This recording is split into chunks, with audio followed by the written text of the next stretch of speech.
ಜಾತಿಗಣತಿ ವಿರೋಧಿಸಿ ಒಕ್ಕಲಿಗರ ಸಂಘದಿಂದ ಸಭೆ ನಡೀತಾ ಇದೆ. ಒಕ್ಕಲಿಗ ಸಂಘದ ಅಧ್ಯಕ್ಷ ಕೆಂಚಪ್ಪಗೌಡ ನೇತೃತ್ವದಲ್ಲಿ ಸಭೆಯನ್ನ ಆಯೋಜಿಸಲಾಗಿದೆ. ಬೆಂಗಳೂರಿನ ಕುವೆಂಪು ಕಲಾಕ್ಷೇತ್ರದಲ್ಲಿ ಸಭೆ ನಡೀತಾ ಇದ್ದು ಜಾತಿಗಣತಿ ವರದಿ ವಿರುದ್ಧ ಆಕ್ರೋಶಗಳು ವ್ಯಕ್ತವಾಗ್ತಿವೆ.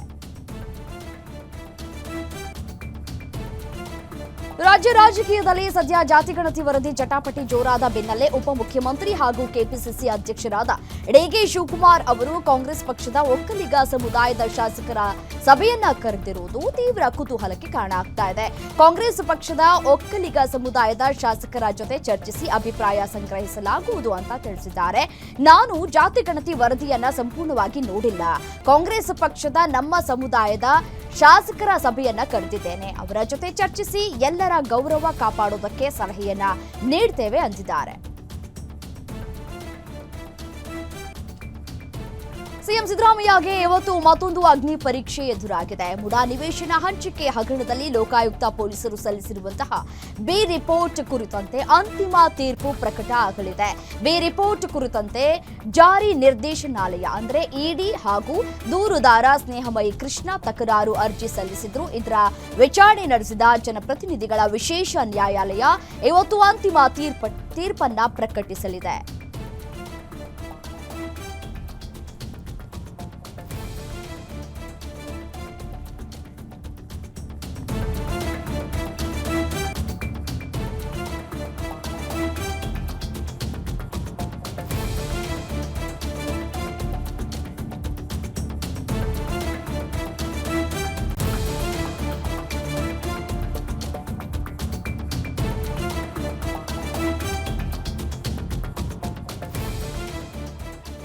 ರಾಜಕಾರಣ ಅಂತ ಹೇಳಿದರು.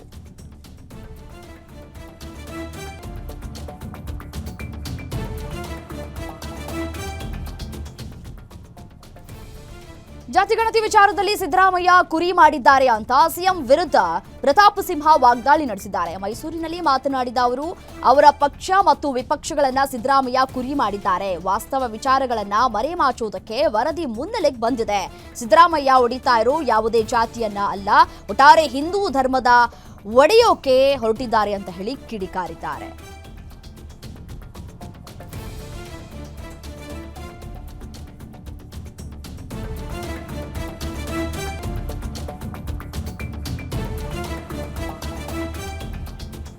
ಸಿಎಂ ಸಿದ್ದರಾಮಯ್ಯ ವಿರುದ್ಧ ರಾಜ್ಯ ಬಿಜೆಪಿ ವ್ಯಂಗ್ಯಾತ್ಮಕ ಪೋಸ್ಟ್ ಮಾಡಿದೆ. ಕಮಿಷನ್, ಕಲೆಕ್ಷನ್, ಕರಪ್ಷನ್, ಹಣ ಮುಕ್ತಾಯದ ಭ್ರಷ್ಟಾಚಾರದ ಬಗ್ಗೆ ಬಿಜೆಪಿ ವಿಶಿಷ್ಟ ಪೋಸ್ಟ್ ಮಾಡಿದ್ದಾರೆ. ಎಲ್ಲಾ ಮೂಲಗಳಿಂದ ಕಮಿಷನ್ ಪಡೆದು ಮುಕ್ತಾ ಇದ್ದಾರೆ ಅಂತ ದುಡ್ಡು ತಿನ್ನುವ ವಿಡಿಯೋ ಪೋಸ್ಟ್ ಮಾಡಿ ಆಕ್ರೋಶ ಹೊರಹಾಕಿದೆ. ಕಮಿಷನ್, ಕಲೆಕ್ಷನ್, ಕರಪ್ಷನ್ ಮೂಲಕ ಗಳಿಸಿದ ಹಣವನ್ನ ಭ್ರಷ್ಟರು ಮುಕ್ತಾ ಇದ್ದಾರೆ ಅಂತ ಬಿಜೆಪಿ ಪೋಸ್ಟ್ ಮಾಡಿ ವ್ಯಂಗ್ಯವಾಡಿದೆ.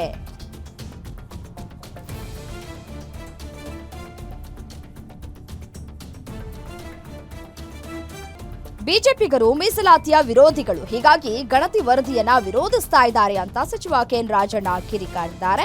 ತುಮಕೂರಿನಲ್ಲಿ ಮಾತನಾಡಿದ ಅವರು ಎಲ್ಲಾ ಮಂತ್ರಿಗಳಿಗೂ ಒಂದೊಂದು ಪ್ರತಿ ಕೊಟ್ಟಿದ್ದಾರೆ. ಅದನ್ನ ಓದಲು ಸ್ವಲ್ಪ ಸಮಯ ಬೇಕಾಗತ್ತೆ. ಮೊದಲು ವರದಿಯಲ್ಲಿ ಏನಿದೆ ಅನ್ನೋದನ್ನ ಓದ್ಕೊಳ್ಳಿ, ನಂತರ ವಿರೋಧ ಮಾಡಲಿ ಅಂತ ಹೇಳಿದ್ದಾರೆ.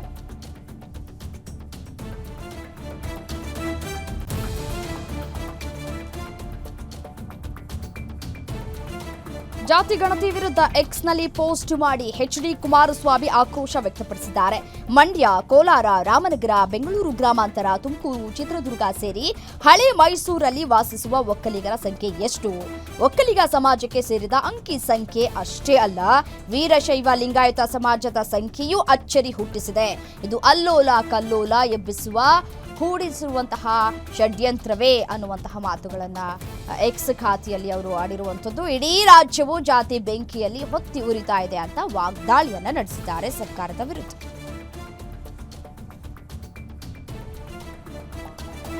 ಡೀಸೆಲ್ ಬೆಲೆ ಏರಿಕೆ ಖಂಡಿಸಿ ಮಧ್ಯರಾತ್ರಿಯಿಂದಲೇ ಲಾರಿ ಮಾಲೀಕರು ಮುಷ್ಕರ ನಡೆಸ್ತಾ ಇರೋ ಹಿನ್ನೆಲೆ ಸಿಎಂ ಸಿದ್ದರಾಮಯ್ಯ ತುರ್ತು ಸಭೆ ಕರೆದಿದ್ದಾರೆ. ಇವತ್ತು ಸಂಜೆ 4:30ಕ್ಕೆ ಸಿಎಂ ಕಾವೇರಿ ನಿವಾಸದಲ್ಲಿ ಸಭೆ ಕರೆಯಲಾಗಿದೆ. ಕೆಎಸ್ಆರ್ಟಿಸಿ ನಿಗಮಗಳ ಒಕ್ಕೂಟದ ಜೊತೆ ಸಿಎಂ ಸಿದ್ದರಾಮಯ್ಯ ಮಹತ್ವದ ಸಭೆಯನ್ನ ನಡೆಸಲಿದ್ದಾರೆ.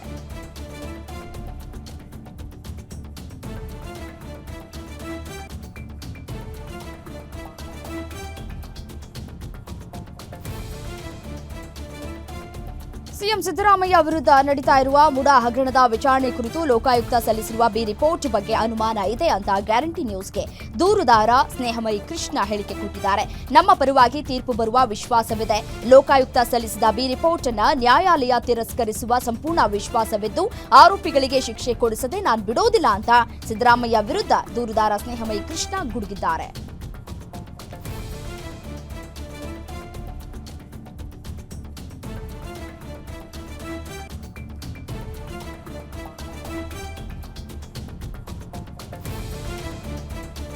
ಡೀಸೆಲ್ ದರ ಏರಿಕೆ, ಟೋಲ್ ಶುಲ್ಕ ಹೆಚ್ಚಳ, ಆರ್ಟಿಒ ಅಧಿಕಾರಿಗಳ ಕಿರುಕುಳ ಸೇರಿದಂತೆ ಹಲವು ವಿಚಾರಗಳನ್ನು ಮುಂದಿಟ್ಟುಕೊಂಡು ಲಾರಿ ಮುಷ್ಕರ ಮಾಡ್ತಾ ಇದ್ದಾರೆ. ಇವತ್ತು ಮಧ್ಯರಾತ್ರಿಯಿಂದಲೇ ರಾಜ್ಯ ಲಾರಿ ಮಾಲೀಕರ ಸಂಘ ಅನಿರ್ದಿಷ್ಟಾವಧಿ ಮುಷ್ಕರ ಮಾಡ್ತಾ ಇದೆ. ಸುಮಾರು 6 ಲಕ್ಷಕ್ಕೂ ಹೆಚ್ಚು ಲಾರಿಗಳು ಮಧ್ಯರಾತ್ರಿಯಿಂದಲೇ ಸೇವೆ ಬಂದ್ ಮಾಡಿವೆ. 6 ತಿಂಗಳಲ್ಲಿ ಸರ್ಕಾರ 2 ಬಾರಿ ಡೀಸೆಲ್ ದರ ಹೆಚ್ಚಿಸಿದೆ. ಡೀಸೆಲ್ ದರ ಇಳಿಸಬೇಕು ಹಾಗೂ ಹಲವು ಬೇಡಿಕೆಗಳನ್ನು ಈಡೇರಿಸಬೇಕು ಅಂತ ಸರ್ಕಾರಕ್ಕೆ ಲಾರಿ ಮಾಲೀಕರು ಏಪ್ರಿಲ್ 14ರವರೆಗೂ ಗಡುವನ್ನ ಕೊಟ್ಟಿದ್ರು. ಆದರೆ ಸರ್ಕಾರ ಇದಕ್ಕೆ ಸ್ಪಂದಿಸಿಲ್ಲ. ಹೀಗಾಗಿ ಮಧ್ಯರಾತ್ರಿಯಿಂದಲೇ ರಾಜ್ಯ ಲಾರಿ ಮಾಲೀಕರ ಸಂಘ ಮುಷ್ಕರವನ್ನ ಮಾಡ್ತಾ ಇದೆ. ಡೀಸೆಲ್ ದರ ಇಳಿಕೆ ಸೇರಿದಂತೆ ವಿವಿಧ ಬೇಡಿಕೆಗಳ ಈಡೇರಿಕೆಗೆ ಆಗ್ರಹಿಸಿ ರಾಜ್ಯದ ಲಾರಿ ಮಾಲೀಕರು ಮಧ್ಯರಾತ್ರಿಯಿಂದಲೇ ಅನಿರ್ದಿಷ್ಟಾವಧಿ ಮುಷ್ಕರವನ್ನು ಆರಂಭಿಸಿದ್ದಾರೆ. ಅಗತ್ಯ ವಸ್ತುಗಳ ಸೇವೆಯಲ್ಲಿ ವ್ಯತ್ಯಯವಾಗುವ ಸಾಧ್ಯತೆ ಇದ್ದು ಡೀಸೆಲ್ ಬೆಲೆ ಏರಿಕೆಯನ್ನ ಹಿಂತೆಗೆದುಕೊಳ್ಳುವವರೆಗೂ ಇತರ 4 ಬೇಡಿಕೆಗಳ ಈಡೇರಿಕೆಗೆ ಆಗ್ರಹಿಸಿ ಕರ್ನಾಟಕ ಮತ್ತು ಭಾರತದಾದ್ಯಂತ 60ಕ್ಕೂ ಹೆಚ್ಚು ಇತರ ಸಾರಿಗೆ ಸಂಘಟನೆಗಳು ಅನಿರ್ದಿಷ್ಟಾವಧಿ ಮುಷ್ಕರಕ್ಕೆ ಬೆಂಬಲವನ್ನು ನೀಡಿವೆ. ಡೀಸೆಲ್ ದರ ಇಳಿಸುವಂತೆ ಅನಿರ್ದಿಷ್ಟಾವಧಿ ಲಾರಿ ಮುಷ್ಕರ ಕರೆ ನೀಡಿದ ಬೆನ್ನಲ್ಲೇ ಬೆಂಗಳೂರು ಗ್ರಾಮಾಂತರ ಜಿಲ್ಲೆಯ ನೆಲಮಂಗಲದಲ್ಲೂ ಮುಷ್ಕರದ ಬಿಸಿ ತಟ್ಟಿದೆ. ರಾಷ್ಟ್ರೀಯ ಹೆದ್ದಾರಿ 4ರ ಅಕ್ಕಪಕ್ಕದ ಲಾರಿ ಪಾರ್ಕಿಂಗ್ನಲ್ಲಿ ನೂರಾರು ಲಾರಿಗಳು ಸಾಲುಗಟ್ಟಿ ನಿಂತಿದ್ದು ದೂರದ ಊರುಗಳಿಂದ ಸರಕು ತಂದಿರುವ ಲಾರಿಗಳು ಮಾತ್ರ ಸಂಚಾರವನ್ನು ನಡೆಸಿದ್ದು ಅನ್ಲೋಡ್ ಆದ ಬಳಿಕ ಎಲ್ಲಾ ಲಾರಿಗಳು ಸಹ ಬಂದ್ಗೆ ಬೆಂಬಲವನ್ನು ಸೂಚಿಸಿ ತಮ್ಮ ಸಂಚಾರವನ್ನು ನಿಲ್ಲಿಸಿವೆ.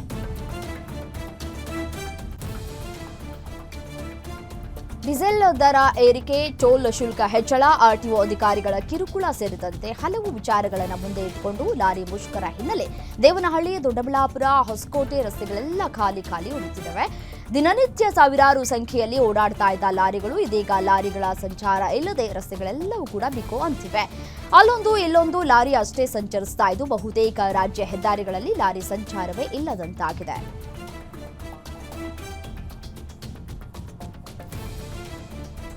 ಅಂಬೇಡ್ಕರ್ ಜಯಂತಿ ಆಚರಿಸಿಲ್ಲ ಎಂದು ಧಾರವಾಡ ಜಿಲ್ಲೆಯ ನವಲಗುಂದ ಪಟ್ಟಣದಲ್ಲಿ ಪ್ರತಿಭಟನೆ ನಡೆಸಲಾಗಿದೆ. ಪಟ್ಟಣದ ಸಾರ್ವಜನಿಕ ಗ್ರಂಥಾಲಯದಲ್ಲಿ ಜಯಂತಿ ಆಚರಿಸಿಲ್ಲ. ಹೀಗಾಗಿ ಅಧಿಕಾರಿಗಳ ವಿರುದ್ಧ ಕ್ರಮ ಕೈಗೊಳ್ಳುವಂತೆ ಒತ್ತಾಯಿಸಿ ದಲಿತ ಸಂಘರ್ಷ ಸಮಿತಿ ವತಿಯಿಂದ ಪ್ರತಿಭಟನೆ ನಡೆಸಲಾಗಿದೆ. ಜಯಂತಿ ಆಚರಿಸದೆ ಅಂಬೇಡ್ಕರ್ಗೆ ಅಗೌರವ ತೋರಿಸಿದ್ದಾರೆ ಅಂತ ಆಕ್ರೋಶಗಳು ವ್ಯಕ್ತವಾಗ್ತಿವೆ.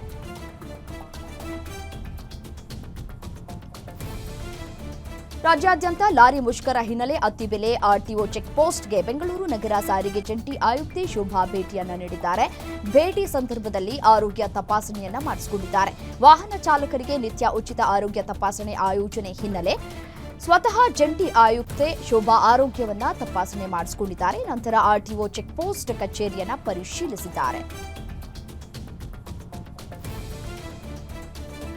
ಬೆಂಗಳೂರಿನ ಚಂದ್ರ ಲೇಔಟ್ ಠಾಣಾ ವ್ಯಾಪ್ತಿಯ ಪಾರ್ಕ್ ಒಂದರಲ್ಲಿ ನೈತಿಕ ಪೊಲೀಸ್ ಗಿರಿ ನಡೆಸಿದ 5ರನ್ನ ಇತ್ತೀಚೆಗೆ ಪೊಲೀಸರು ಬಂಧಿಸಿದ್ರು. ಇದೀಗ ಅದನ್ನೇ ಹೋಲುವ ಮತ್ತೊಂದು ಪ್ರಕರಣ ವರದಿಯಾಗಿದೆ. ಪಾರ್ಕ್ ಒಂದರಲ್ಲಿ ಮುಸ್ಲಿಂ ಯುವತಿ, ಹಿಂದೂ ಯುವಕ ಕುಳಿತಿದ್ದಾಗ ಅವರ ಬಳಿಗೆ ಬಂದ ಯುವಕರ ತಂಡವೊಂದು ಬುರ್ಕಾ ತೆಗಿ, ನಿನ್ನ ಹೆಸರೇನ್ ಹೇಳು ಅಂತ ಹೇಳುತ್ತಾ ವಿಡಿಯೋ ರೆಕಾರ್ಡ್ ಮಾಡೋದಕ್ಕೆ ಶುರು ಮಾಡಿದ್ದಾರೆ. ದಯವಿಟ್ಟು ಗಲಾಟೆ ಮಾಡಬೇಡಿ ಅಂತ ಯುವತಿ ಬೇಡ್ಕೊಂಡಿದ್ರು. ಬಿಡದೆ ಕಮಿಟಿಯವರು ಇರ್ತಾರೆ ಇರು ಅಂತ ಹೇಳಿ ವಿಡಿಯೋವನ್ನ ಮಾಡಿದ್ದಾರೆ. ಇದಕ್ಕೆ ಸಂಬಂಧಪಟ್ಟಂತಹ ವಿಡಿಯೋವೊಂದು ಈಗ ಸಾಮಾಜಿಕ ಮಾಧ್ಯಮಗಳಲ್ಲಿ ಹರಿದಾಡ್ತಾ ಇದೆ.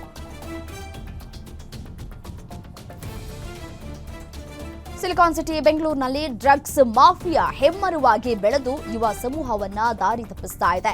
ಮಾದಕ ವಸ್ತುಗಳ ವಿರುದ್ಧ ನಿರಂತರ ಕಾರ್ಯಾಚರಣೆ ಮುಂದುವರೆದಿದೆ. ಬೆಂಗಳೂರು ಸಿಸಿಬಿ ಪೊಲೀಸರು ದಾಳಿ ನಡೆಸಿ 5 ಕೋಟಿ ರೂಪಾಯಿ ಮೌಲ್ಯದ ಮಾದಕ ವಸ್ತನ್ನ ಸೀಸ್ ಮಾಡಿದ್ದಾರೆ. ಸಿಸಿಬಿ ಮಾದಕ ವಸ್ತು ನಿಗ್ರಹ ದಳ ಪೆಡ್ಲರ್ಗಳ ಮೇಲೆ ದಾಳಿಯನ್ನ ಮಾಡಿದೆ. ಏಗಲ್ಟನ್ ರೆಸಾರ್ಟ್ನಲ್ಲಿ ಅರೆಸ್ಟ್ ಆಗಿದ್ದ ಪೆಡ್ಲರ್ನಿಂದ ಕೋಟಿ ಹೈಡ್ರೋ ಗಾಂಜಾ, 1.5 ಕೋಟಿ ಬೆಲೆ ಬಾಳುವ 1 ಕೆಜಿ ಎಂಡಿಎಂಎ ಡ್ರಗ್ ಸೀಸ್ ಮಾಡಲಾಗಿದೆ. ಸದ್ಯ 2 ಪ್ರತ್ಯೇಕ ಪ್ರಕರಣದಲ್ಲಿ ಇಬ್ಬರನ್ನ ಸಿಸಿಬಿ ಬಂಧಿಸಿದೆ.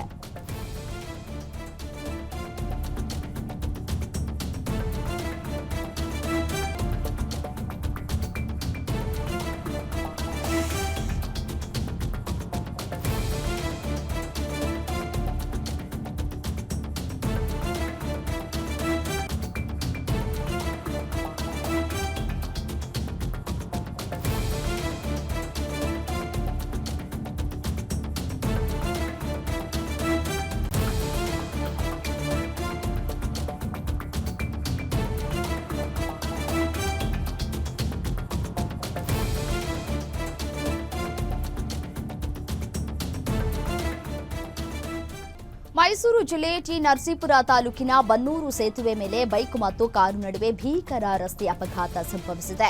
ಕಾರು ಡಿಕ್ಕಿ ಹೊಡೆದ ರಭಸಕ್ಕೆ ಬೈಕ್ ಸವಾರ ಸ್ಥಳದಲ್ಲೇ ಸಾವನ್ನಪ್ಪಿದ್ದು, ಹಿಂಬದಿಯಲ್ಲಿ ಕುಳಿತಿದ್ದ ಮಹಿಳೆ ನದಿಗೆ ಹಾರಿ ಬಿದ್ದು ನದಿ ನೀರಿನಲ್ಲಿ ನಾಪತ್ತೆಯಾಗಿದ್ದಾರೆ. ಮೃತರನ್ನ ಮೈಸೂರಿನ ಬಿಎಂ ಶ್ರೀನಗರದ ನಿವಾಸಿಗಳಾದ 21 ವರ್ಷದ ಶಂಕರ್ ಅಂತ ಹೇಳಿ ಗುರುತಿಸಲಾಗಿದ್ದು, ಶಂಕರ್ ಅವರ ತಾಯಿ ಪಾರ್ವತಿಗಾಗಿ ಶೋಧ ಕಾರ್ಯವನ್ನ ನಡೆಸಲಾಗ್ತಾ ಇದೆ. ಅಪಘಾತದ ರಭಸಕ್ಕೆ ಬೈಕ್ ಸೇತುವೆಯಿಂದ ಕೆಳಗೆ ಬಿದ್ದಿದ್ದು, ಸ್ಥಳಕ್ಕೆ ಬನ್ನೂರು ಪೊಲೀಸರು ಭೇಟಿ ನೀಡಿ ಪರಿಶೀಲನೆ ಮಾಡಿದ್ದಾರೆ.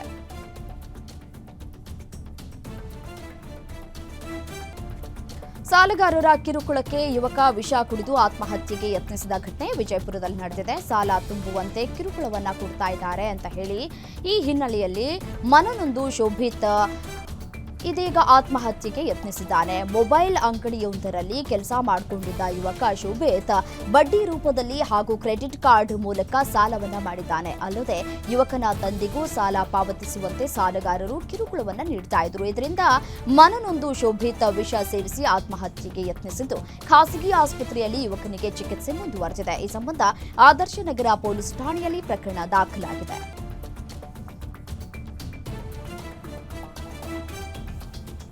ಬೇಸಿಗೆ ಆರಂಭದಲ್ಲಿಯೇ ರೈತರ ಜೀವನಾಡಿಯಾದ ಬೀದರ್ನಲ್ಲಿ 50% ಕೆರೆಗಳು ಖಾಲಿಯಾಗಿವೆ. ರೈತರಲ್ಲಿ ಆತಂಕ ಮೂಡಿಸಿದೆ. ಪ್ರಾಣಿ ಪಕ್ಷಿಗಳು ಹಾಗೂ ಬೆಳೆಗಳಿಗೆ ನೀರುಣಿಸುವುದಕ್ಕೆ ನೀರಿಲ್ಲದೆ ರೈತರು ಆತಂಕವನ್ನ ಪಡುವಂತಾಗಿದೆ. ಜಿಲ್ಲೆಯಲ್ಲಿ ಸಣ್ಣ ನೀರಾವರಿ ವಿಭಾಗದ ಒಟ್ಟು 125 ಕೆರೆಗಳು ಇದ್ದಾವೆ.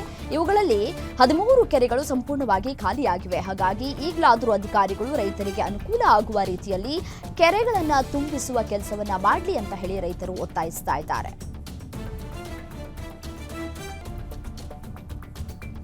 ಆರ್ಟಿಪಿಎಸ್ ವಿದ್ಯುತ್ ಉತ್ಪಾದನಾ ಕೇಂದ್ರದಲ್ಲಿ ಅಗ್ನಿ ಅವಘಡ ಸಂಭವಿಸಿದೆ. ರಾಯಚೂರಿನ ಶಕ್ತಿನಗರದಲ್ಲಿ ಘಟನೆ ನಡೆದಿದ್ದು, 4ನೇ ಘಟಕದಲ್ಲಿ ಟಿಸಿ ಮತ್ತು ಜನರೇಟರ್ ಸುಟ್ಟು ಭಸ್ಮವಾಗಿದೆ.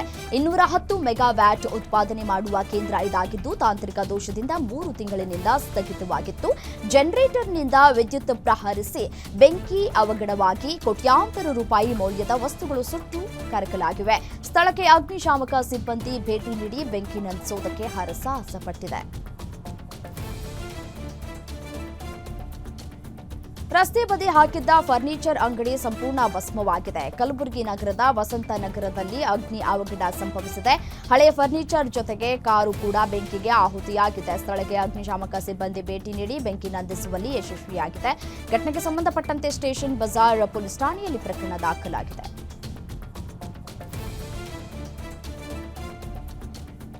ಚಿಕ್ಕಬಳ್ಳಾಪುರದ ಚಿಂತಾಮಣಿ ನಗರದಲ್ಲಿ ಮಹಿಳೆ ಅನುಮಾನಾಸ್ಪದವಾಗಿ ಸಾವನ್ನಪ್ಪಿದ್ದಾರೆ. ಜಿಲ್ಲಾ ಕೇಂದ್ರೀಯ ಗ್ರಂಥಾಲಯದ ಬಳಿ ಇರುವ ಫಿಶ್ ಮಾರುಕಟ್ಟೆಯ ಬಳಿ ಶವ ಪತ್ತೆಯಾಗಿದೆ. ಆದರೆ ಮಹಿಳೆ ಗುರುತು ಇನ್ನೂ ಕೂಡ ಪತ್ತೆಯಾಗಿಲ್ಲ. ಸ್ಥಳಕ್ಕೆ ಬೆರಳಚ್ಚು ತಜ್ಞರು ಶ್ವಾನದಳ ಭೇಟಿ ನೀಡಿ ಪರಿಶೀಲಿಸಿದೆ. ಈ ಸಂಬಂಧ ಚಿಂತಾಮಣಿ ನಗರ ಪೊಲೀಸ್ ಠಾಣೆಯಲ್ಲಿ ಪ್ರಕರಣ ದಾಖಲಾಗಿದೆ. ಹೆಲ್ಮೆಟ್ ಇಲ್ಲದೆ ಬೈಕ್ ಓಡಿಸಿದ ವ್ಯಕ್ತಿಗೆ ಫೈನ್ ಹಾಕುವುದಕ್ಕೆ ಮುಂದಾದ ಮಹಿಳಾ ಪಿಎಸ್ಐ ಮೇಲೆ ಗ್ರಾಮ ಪಂಚಾಯಿತಿ ಮಾಜಿ ಅಧ್ಯಕ್ಷ ಹಾಲೇಶ್ ದಬ್ಬಾಳಿಕೆ ಮಾಡಿದ್ದಾರೆ. ಚಿತ್ರದುರ್ಗ ನಗರದ ಹೊಳಲ್ಕೆರೆ ರಸ್ತೆಯ ಚಂದ್ರವಳ್ಳಿ ಕ್ರಾಸ್ ಬಳಿ ಕೋಟೆ ಠಾಣೆ ಮಹಿಳಾ ಪಿಎಸ್ಐ ರುಕ್ಕಮ್ಮಗೆ ಹಾಲೇಶ್ ಹಲ್ಲೆಗೆ ಪ್ರಯತ್ನವನ್ನು ಪಟ್ಟಿದ್ದಾನೆ. ಹಾಲೇಶ್ ದಬ್ಬಾಳಿಕೆ ಅಸಭ್ಯ ವರ್ತನೆಗೆ ಪೊಲೀಸರು ಗರಂ ಆಗಿ ಕತ್ತಿನ ಪಟ್ಟಿ ಹಿಡಿದು ಎಳೆದೊಯ್ದು ಕೇಸ್ ಹಾಕೋದಕ್ಕೆ ಮುಂದಾಗಿದ್ದಾರೆ. ಈ ಸಂದರ್ಭದಲ್ಲಿ ಪೊಲೀಸರ ಬಳಿ ಕ್ಷಮೆ ಕೇಳಿ ಕೇಸ್ ಹಾಕದಂತೆ ಹಾಲೇಶ್ ಸ್ನೇಹಿತರು ಮನವಿಯನ್ನ ಮಾಡಿಕೊಂಡಿದ್ದಾರೆ. ದೇವದಾಸಿಯಾಗಬೇಕಿದ್ದ ಯುವತಿಯನ್ನ ಬಳ್ಳಾರಿಯ ಕುರುಗೋಡು ಪೊಲೀಸರು ರಕ್ಷಿಸಿದ್ದಾರೆ.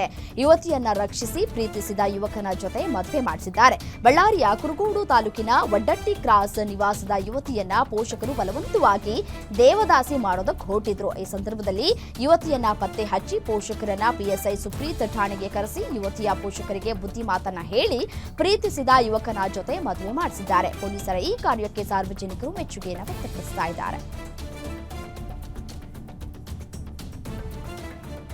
ಕಾಡು ಪ್ರಾಣಿಗಳ ಬೇಟೆಯಾಡ್ತಾ ಇದ್ದ 18 ಜನ ಬಾಲಕರನ್ನ ಅರಣ್ಯ ಅಧಿಕಾರಿಗಳು ವಶಕ್ಕೆ ಪಡೆದಿದ್ದಾರೆ. ತುಮಕೂರು ಜಿಲ್ಲೆಯ ಬುಕ್ಕಾಪಟ್ಟಣ ವಲಯದ ಚಿಂಕಾರ ವನ್ಯಜೀವಿ ಧಾಮದಲ್ಲಿ ಕೆಲವು ದಿನಗಳಿಂದ ಬೇಟೆಗಾರರ ಚಟುವಟಿಕೆ ಹೆಚ್ಚಾಗಿತ್ತು. ಇದರ ಮಾಹಿತಿ ಪಡೆದು ಕಾರ್ಯಾಚರಣೆ ನಡೆಸಿದ ವೇಳೆ 18 ಮಂದಿಯನ್ನ ವಶಕ್ಕೆ ಪಡೆದಿದ್ರು. ಆದರೆ 18 ಮಂದಿಯೂ ಅಪ್ರಾಪ್ತರಾಗಿರುವುದರಿಂದ ಎಫ್ಐಆರ್ ದಾಖಲಿಸಿ ಬಿಟ್ಟು ಕಳುಹಿಸಿದ್ದಾರೆ. ವಲಯ ಅರಣ್ಯಾಧಿಕಾರಿ ಚಂದನ್ ಕುಮಾರ್ ಹಾಗೂ ಉಪ ವಲಯಾಧಿಕಾರಿ ಕಿರಣ್ ನೇತೃತ್ವದಲ್ಲಿ ಕಾರ್ಯಾಚರಣೆಯನ್ನು ನಡೆಸಲಾಗಿತ್ತು. ಹಳಿ ತಪ್ಪಿ ಗೂಡ್ಸ್ ರೈಲಿನ ಡಬ್ಬಿಗಳು ಪಲ್ಟಿಯಾಗಿರುವ ಘಟನೆ ಬೆಳಗಾವಿಯ ಮಿಲಿಟರಿ ಮಹಾದೇವ ಟೆಂಪಲ್ ಬಳಿ ನಡೆದಿದೆ. ಜಿಂದಾಲ್ನಿಂದ ಮೀರಾಜ್ ಕಡೆಗೆ ಹೊರಟಿದ್ದ ಗೂಡ್ಸ್ ರೈಲು ಪ್ಲಾಟ್ಫಾರ್ಮ್ ಬದಲಿಸುವಾಗ ಹಳಿ ತಪ್ಪಿ ಉರುಳಿ ಬಿದ್ದಿದೆ. ಕಬ್ಬಿಣದ ಅದಿರು ತೆಗೆದುಕೊಂಡು ಹೋಗುವಾಗ 7:30 ಸುಮಾರಿಗೆ ಈ ಅವಘಡ ಸಂಭವಿಸಿದೆ. ಅದೃಷ್ಟವಶಾತ್ ಯಾವುದೇ ಪ್ರಾಣಹಾನಿ ಸಂಭವಿಸಿಲ್ಲ. ಸ್ಥಳಕ್ಕೆ ಬೆಳಗಾವಿ ರೈಲ್ವೆ ಪೊಲೀಸರು ಭೇಟಿ ನೀಡಿ ಪರಿಶೀಲನೆ ನಡೆಸಿದ್ದಾರೆ. ಕಲಬುರಗಿ ಕೇಂದ್ರ ಕಾರಾಗೃಹದಲ್ಲಿ 2 ಬೇಸಿಕ್ ಮೊಬೈಲ್ಗಳು ಪತ್ತೆಯಾಗಿವೆ. ಕಾರಾಗೃಹಕ್ಕೆ ಕಲಬುರಗಿ ನಗರ ಪೊಲೀಸ್ ಕಮಿಷನರ್ ಶರಣಪ್ಪ ಎಸ್ಡಿ ಭೇಟಿ ನೀಡಿ ಪರಿಶೀಲನೆ ನಡೆಸಿದ್ದಾರೆ. ಡಿಸಿಪಿ ಪ್ರವೀಣ್ ಎಚ್ ನಾಯಕ್ ನೇತೃತ್ವದಲ್ಲಿ ಸುಮಾರು 30 ಪೊಲೀಸ್ ಸಿಬ್ಬಂದಿ ತಂಡ ಏಕಾಏಕಿ ದಾಳಿಯನ್ನು ನಡೆಸಿ ಜೈಲಿನ ಬ್ಯಾರಕ್ ನಂಬರ್ 9 ಹಾಗೂ 12ರಲ್ಲಿ 2 ಬೇಸಿಕ್ ಮೊಬೈಲ್ಗಳು, 1 ಚಾರ್ಜಿಂಗ್ ಕೇಬಲ್ ಪತ್ತೆಯಾಗಿದೆ. ಕೈದಿಗಳು ಮೊಬೈಲ್ಗಳನ್ನು ಕಸದ ಡಬ್ಬಿ ಹಾಗೂ ಶೌಚಾಲಯದಲ್ಲಿ ಅಡಗಿಸಿ ಇಟ್ಟಿದ್ರು. ಘಟನೆಗೆ ಸಂಬಂಧಪಟ್ಟಂತೆ ಫರಹತಾಬಾದ್ ಪೊಲೀಸ್ ಠಾಣೆಯಲ್ಲಿ ಪ್ರಕರಣ ದಾಖಲಾಗಿದೆ.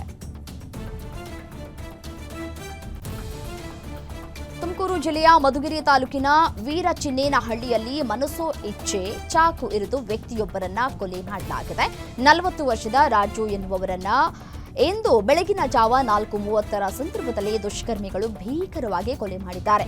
3 ಜನ ಅಪರಿಚಿತರಿಂದ ಈ ಒಂದು ಕೃತ್ಯ ಎಸಗಲಾಗಿದೆ ಅಂತ ಹೇಳಿ ತಿಳಿದು ಬರ್ತಾ ಇದೆ. ಕೊಲೆಗೆ ಕಾರಣ ಏನು ಅನ್ನೋದು ಕೂಡ ಇನ್ನೂ ತಿಳಿದು ಬಂದಿಲ್ಲ.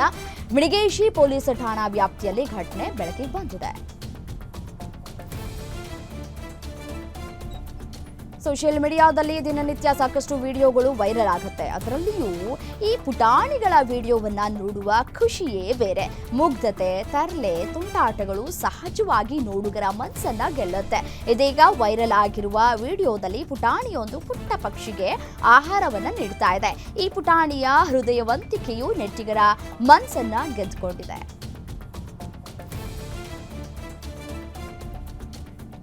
ಕಾಂಗ್ರೆಸ್ ಮಂಡಿಸಿರುವ ಜಾತಿ ಗಣತಿ ವರದಿಯಲ್ಲಿ ಮುಸ್ಲಿಮರನ್ನ ಅತಿ ಹೆಚ್ಚು ಅಂತ ತೋರಿಸಿ ಇತರರ ಕೆಂಗಣ್ಣಿಗೆ ಅವರನ್ನ ಗುರಿ ಮಾಡಿದ್ದೀರಿ ಅಂತ ವಿಧಾನ ಪರಿಷತ್ ವಿಪಕ್ಷ ನಾಯಕ ಛಲವಾದಿ ನಾರಾಯಣಸ್ವಾಮಿ ಹೇಳಿಕೆ ಕೊಟ್ಟಿದ್ದಾರೆ. ಕಾಂಗ್ರೆಸ್ ಮಾಡ್ತಾ ಇರೋದು ಮುಸ್ಲಿಮರಿಗೆ ಯಾವುದು ಉಪಯೋಗಕ್ಕೆ ಬರುವುದಿಲ್ಲ. ಮುಸ್ಲಿಂ ಸಮುದಾಯದಲ್ಲಿ ಅನೇಕ ಜಾತಿಗಳಿವೆ, ಅದನ್ನೇ ಎಲ್ಲರನ್ನೂ ಒಂದು ಮಾಡಿ ಮುಸ್ಲಿಮರನ್ನ ಅತಿ ಹೆಚ್ಚು ಇದ್ದಾರೆ ಅಂತ ಹೇಳಿ ಬಿಂಬಿಸಿದ್ದೀರಿ. ಇಷ್ಟು ದಿನ ಯಾರು ಅಲ್ಪಸಂಖ್ಯಾತರಾಗಿದ್ರು ಈಗ ಅವರು ಬಹುಸಂಖ್ಯಾತರು ಆಗಿದ್ದಾರೆ. ಹಾಗಿದ್ರೆ ಅವರಿಗೆ ಅಲ್ಪಸಂಖ್ಯಾತರ ಸೌಲಭ್ಯ ಯಾಕೆ ಅಂತ ಪ್ರಶ್ನಿಸಿದ್ದಾರೆ. ಫಲಾನುಭವಿಗಳಿಂದ ಶಾಸಕರು ಹಣ ಪಡೆದು ಮನೆ ಹಂಚಿಕೆ ಮಾಡ್ತಾ ಇರುವ ಆರೋಪ ಕೇಳಿಬಂದಿದೆ. ಕುಡಚಿ ಶಾಸಕ ಮಹೇಂದ್ರ ತಮ್ಮಣ್ಣನವರ ವಿರುದ್ಧ ಸ್ಥಳೀಯರು ಆರೋಪವನ್ನು ಮಾಡಿದ್ದಾರೆ. ಬೆಳಗಾವಿ ಜಿಲ್ಲೆಯ ಕುಡಚಿ ಮತಕ್ಷೇತ್ರದ ಅಳಗವಾಡಿ ಗ್ರಾಮ ಪಂಚಾಯಿತಿಯಲ್ಲಿ ಘಟನೆ ನಡೆದಿದ್ದು, ಕ್ಷೇತ್ರದಲ್ಲಿ 2023-2022 ಸಾಲಿನಲ್ಲಿ ನಡೆದಂತಹ ಮನೆ ಹಂಚಿಕೆ ವಿಚಾರಕ್ಕೆ ಸಂಬಂಧಪಟ್ಟಂತೆ ಶಾಸಕರ ವಿರುದ್ಧ ಸ್ಥಳೀಯರು ಆಕ್ರೋಶವನ್ನು ವ್ಯಕ್ತಪಡಿಸಿದ್ದಾರೆ. ಬೀದಿ ದೀಪ ಆರಿಸಲು ಹೋಗಿ ವಿದ್ಯುತ್ ಸ್ಪರ್ಶಿಸಿ ಶಿಕ್ಷಕ ಸಾವನ್ನಪ್ಪಿರುವಂತಹ ಘಟನೆ ತುಮಕೂರಿನಲ್ಲಿ ನಡೆದಿದೆ. ಗುಬ್ಬಿ ತಾಲೂಕಿನ ಬ್ಯಾಡಗೆರೆ ಸರ್ಕಾರಿ ಶಾಲೆಯಲ್ಲಿ ಶಿಕ್ಷಕರಾಗಿ ಕಾರ್ಯನಿರ್ವಹಿಸ್ತಾ ಇದ್ದ ಲೋಕೇಶ್ ರಾವ್ ವಿದ್ಯುತ್ ಸ್ಪರ್ಶಿಸಿ ಮೃತಪಟ್ಟಿದ್ದಾರೆ. ಬೆಳಗ್ಗೆ ಮನೆ ಸಮೀಪದ ಬೀದಿ ದೀಪ ಆರಿಸುವುದಕ್ಕೆ ಹೋದ ಸಂದರ್ಭದಲ್ಲಿ ವಿದ್ಯುತ್ ಸ್ಪರ್ಶಿಸಿ ಮೃತಪಟ್ಟಿದ್ದಾರೆ. ಬೀದಿ ದೀಪಗಳಿಗೆ ಅಳವಡಿಸಿರುವ ವೈರ್ಗೆ ಸ್ವಿಚ್ ಹಾಕುವಂತೆ ಅನೇಕ ಬಾರಿ ಬೆಸ್ಕಾಂ ಹಾಗೂ ಗ್ರಾಮ ಪಂಚಾಯಿತಿ ಅಧಿಕಾರಿಗಳಿಗೆ ತಿಳಿಸಿದ್ರೂ ಕೂಡ ಕ್ರಮವನ್ನ ಕೈಗೊಂಡಿರಲಿಲ್ಲ. ಸ್ವಿಚ್ ಅಳವಡಿಸುವುದಕ್ಕೆ ಬದಲಾಗಿ ವೈರನ್ನೇ ಒಂದಕ್ಕೊಂದು ಸ್ಪರ್ಶಿಸಿ ಇಟ್ಟಿರುವುದೇ ಅನಾಹುತಕ್ಕೆ ಕಾರಣ ಅಂತ ಹೇಳಿ ಗ್ರಾಮಸ್ಥರು ಆಕ್ರೋಶವನ್ನು ವ್ಯಕ್ತಪಡಿಸ್ತಾ ಇದ್ದಾರೆ. ಕೆರೆಯ ನೀರು ಉಳಿವಿಗಾಗಿ ವಾಟದ ಹೊಸಳ್ಳಿ ಗ್ರಾಮ ಬಂದ್ ಮಾಡಿ ಅಚ್ಚುಕಟ್ಟುದಾರರ ಹೋರಾಟ ಸಮಿತಿ ಪಾದಯಾತ್ರೆ ಮಾಡ್ತಾ ಇದ್ದಾರೆ. 5 ಕಿಲೋಮೀಟರ್ ದೂರ ಪಾದಯಾತ್ರೆ ಮಾಡಿ ರೈತರು ಹಸಿರು ಶಾಲುಗಳನ್ನು ತಿರುಗಿಸಿ ಆಕ್ರೋಶ ವ್ಯಕ್ತಪಡಿಸಿದ್ದಾರೆ. ಗೌರಿಬಿದನೂರು ನಗರಕ್ಕೆ ಕುಡಿಯುವ ನೀರಿಗೆ ವಾಟದ ಹೊಸಳ್ಳಿ ಕೆರೆ ನೀರನ್ನ ಬಳಸಿಕೊಳ್ಳುವುದಕ್ಕೆ ಡಿಪಿಆರ್ ತಯಾರಿ ಹಿನ್ನೆಲೆ ಶಾಸಕ ಪುಟ್ಟಣ್ಣಸ್ವಾಮಿ ಗೌಡ ನಡೆ ವಿರುದ್ಧ ಕಿಡಿಕಾರಿದ್ದಾರೆ. ಯಾವುದೇ ಕಾರಣಕ್ಕೂ ನಮ್ಮ ಕೆರೆ ನೀರನ್ನ ಬೇರೆ ಕಡೆ ಹರಿಸೋದಕ್ಕೆ ಬಿಡೋದಿಲ್ಲ, ನಮ್ಮ ಕೆರೆ ನಮ್ಮ ಹಕ್ಕು ಎಂಬ ಘೋಷ ವಾಕ್ಯದಲ್ಲಿ ಇದೀಗ ಹೋರಾಟವನ್ನು ಮಾಡಿದ್ದಾರೆ. ರಾಜ್ಯಾದ್ಯಂತ ಇಂದಿನಿಂದ 3 ದಿನಗಳ ಕಾಲ ಸಿಇಟಿ ಪರೀಕ್ಷೆ ನಡೆಯಲಿದ್ದು, ಕೆಇಎ ಇದೇ ಮೊದಲ ಬಾರಿಗೆ ನಕಲಿ ಅಭ್ಯರ್ಥಿಗಳ ಕಡಿವಾಣಕ್ಕಾಗಿ ಕ್ಯೂಆರ್ ಸ್ಕ್ಯಾನ್ ಕಣ್ಗಾವಲಿನಲ್ಲಿ ಪರೀಕ್ಷೆಯನ್ನು ನಡೆಸಲಿದೆ. ಸಿಇಟಿ ಪರೀಕ್ಷೆಗೆ ಸಕಲ ಸಿದ್ಧತೆ ಮಾಡಿಕೊಂಡಿರುವ ಕರ್ನಾಟಕ ಪರೀಕ್ಷಾ ಪ್ರಾಧಿಕಾರ ಮೊದಲ ಬಾರಿಗೆ ಪರೀಕ್ಷಾ ಅಕ್ರಮ ತಡೆಗೆ ಹೊಸ ತಂತ್ರಜ್ಞಾನವನ್ನು ಬಳಕೆ ಮಾಡಿಕೊಂಡು ಕ್ರಮಕ್ಕೆ ಮುಂದಾಗಿದೆ. ಪರೀಕ್ಷಾ ಕೇಂದ್ರಗಳಲ್ಲಿ ಕ್ಯೂಆರ್ ಸ್ಕ್ಯಾನ್ ಮಾಡಿದ ನಂತರವೇ ವಿದ್ಯಾರ್ಥಿಗಳನ್ನು ಎಕ್ಸಾಮ್ ಹಾಲ್ಗೆ ಕಳುಹಿಸಲಾಗುವುದು. ಈ ಮೂಲಕ ಡೂಪ್ಲಿಕೇಟ್ ವಿದ್ಯಾರ್ಥಿಗಳು ಪರೀಕ್ಷೆ ಬರೆಯುವುದನ್ನು ತಪ್ಪಿಸುವುದಕ್ಕೆ ಮಾಸ್ಟರ್ ಪ್ಲಾನ್ ಮಾಡಿದೆ. ಮುದ್ದೆಯಂತ ಊಟವಿಲ್ಲ, ಸಿದ್ದಪ್ಪನಂತ ದೇವರಿಲ್ಲ ಅಂತ ಹೇಳಿ ಐತಿಹಾಸಿಕ ಪ್ರಸಿದ್ಧ ವದ್ದಿಕೆರೆ ಸಿದ್ದೇಶ್ವರ ಜಾತ್ರಾ ಮಹೋತ್ಸವ ಲಕ್ಷಾಂತರ ಭಕ್ತರ ಸಮ್ಮುಖದಲ್ಲಿ ಯಶಸ್ವಿಯಾಗಿ ನೆರವೇರಿದೆ. ಹಿರಿಯೂರು ತಾಲೂಕಿನ ವದ್ದಿಕೆರೆ ಸಿದ್ದೇಶ್ವರ ಜಾತ್ರಾ ಮಹೋತ್ಸವದಲ್ಲಿ ರಾಜ್ಯ ಸೇರಿದಂತೆ ನೆರೆಯ ಆಂಧ್ರದ ಭಕ್ತರು ಪ್ರತಿ ವರ್ಷದಂತೆ ಲಕ್ಷಾಂತರ ಸಂಖ್ಯೆಯಲ್ಲಿ ಭಾಗಿಯಾಗಿದ್ದರು.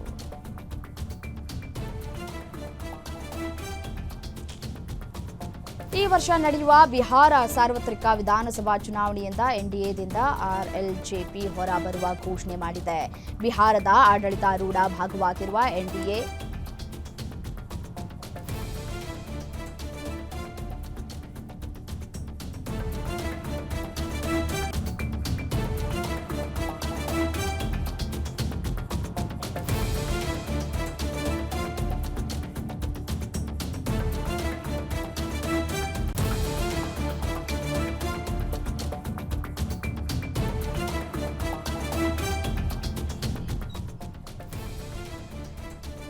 ಜಮ್ಮು ಮತ್ತು ಕಾಶ್ಮೀರದ ಪೂಂಚ್ ಜಿಲ್ಲೆಯ ಹಳ್ಳಿಯೊಂದರಲ್ಲಿ ಭಯೋತ್ಪಾದಕರು ಮತ್ತು ಭದ್ರತಾ ಪಡೆಗಳ ನಡುವೆ ಇಂದು ನಸುಕಿನ ಜಾವ ಗುಂಡಿನ ಚಕಮಕಿ ನಡೆದಿದೆ. ಭಯೋತ್ಪಾದಕರ ಚಲನವಲನ ಬಗ್ಗೆ ಮಾಹಿತಿ ಬಂದ ನಂತರ ಭದ್ರತಾ ಪಡೆಗಳು ನಿನ್ನೆ ರಾತ್ರಿ ಸುರಂಗ್ಕೋಟ್ನ ಲಸಾನಾ ಗ್ರಾಮದಲ್ಲಿ ಶೋಧ ಕಾರ್ಯ ಪ್ರಾರಂಭಿಸಿದಾಗ ಗುಂಡಿನ ಚಕಮಕಿ ನಡೆದಿದೆ. ಭಯೋತ್ಪಾದಕರು ತಪ್ಪಿಸಿಕೊಳ್ಳದಂತೆ ಕಾರ್ಯಾಚರಣೆ ಮುಂದುವರೆದಿದೆ ಅಂತ ಸೇನೆಯ ಮೂಲಗಳು ತಿಳಿಸಿವೆ.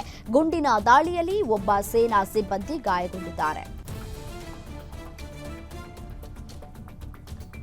ಮುಂಬೈ ಭಯೋತ್ಪಾದನೆ ದಾಳಿಯ ಪ್ರಮುಖ ರೂವಾರಿ ತಹವೂರ್ ರಾಣಾಗೆ ಪ್ರತಿದಿನ 8 ರಿಂದ 10 ಗಂಟೆಗಳ ಕಾಲ ಎನ್ಐಎ ವಿಚಾರಣೆ ನಡೆಸ್ತಾ ಇದೆ. ಅಮೆರಿಕದಿಂದ ರಾಣಾನನ್ನ ಭಾರತಕ್ಕೆ ಹಸ್ತಾಂತರದ ನಂತರ ಎನ್ಐಎ ತಂಡ ಚುರುಕುಗೊಂಡಿದೆ. ದೆಹಲಿ ಕೋರ್ಟ್ 18 ದಿನ ರಾಣಾನನ್ನ ನ್ಯಾಯಾಂಗ ಬಂಧನಕ್ಕೆ ವಿಧಿಸಿದೆ. ಪಾಕಿಸ್ತಾನ ಮೂಲದ ಭಯೋತ್ಪಾದಕ ಗುಂಪು ಲಷ್ಕರ್ ಎ ತೊಯ್ಬಾ 2008ರ ಭೀಕರ ದಾಳಿ ಆಗಿತ್ತು. ಮುಂಬೈ ದಾಳಿಯ ತನಿಖೆಯನ್ನ ಎನ್ಐಎ ತಂಡ ರಾಣಾನನ್ನ ತೀವ್ರ ವಿಚಾರಣೆಗೆ ಒಳಪಡಿಸಿದೆ. ವಿವಾಹ ಆಗಬೇಕಿದ್ದ ಭಾವಿ ಗಂಡನ ಮುಂದೆಯೇ ಯುವತಿಯೊಬ್ಬಳನ್ನ ದುಷ್ಕರ್ಮಿಗಳು ಸಾಮೂಹಿಕ ಅತ್ಯಾಚಾರ ಎಸಗಿದ್ದಾರೆ. ಉತ್ತರ ಪ್ರದೇಶದ ಕಾಸ್ಗಂಜ್ನಲ್ಲಿ ಈ ಒಂದು ಘಟನೆ ನಡೆದಿದೆ. ಯುವತಿಯ ಭಾವಿ ಗಂಡನ ಎದುರೇ ಯುವತಿಯನ್ನು 8 ಮಂದಿಯ ದುಷ್ಕರ್ಮಿಗಳು ತಂಡ ಏನಿದೆ ಸಾಮೂಹಿಕವಾಗಿ ಅತ್ಯಾಚಾರ ಎಸಗಿದೆ. ಮೂಲಗಳ ಪ್ರಕಾರ ಸಂತ್ರಸ್ತ ಯುವತಿ ಮತ್ತು ದುಷ್ಕರ್ಮಿಗಳಿಂದ ಹಲ್ಲೆಗೆ ಒಳಗಾದಂತಹ ಯುವಕ ನಿಶ್ಚಿತಾರ್ಥ ಮಾಡಿಕೊಂಡಿದ್ದು ಅವರ ವಿವಾಹ ಶೀಘ್ರದಲ್ಲೇ ನಿಶ್ಚಯ ಆಗಿತ್ತು. ಆದರೆ ಆತನ ಎದುರೇ ಯುವತಿಯನ್ನ ವಿವಸ್ತ್ರಗೊಳಿಸಿ ದುಷ್ಕರ್ಮಿಗಳು ಸಾಮೂಹಿಕ ಅತ್ಯಾಚಾರ ಮಾಡಿದ್ದಾರೆ.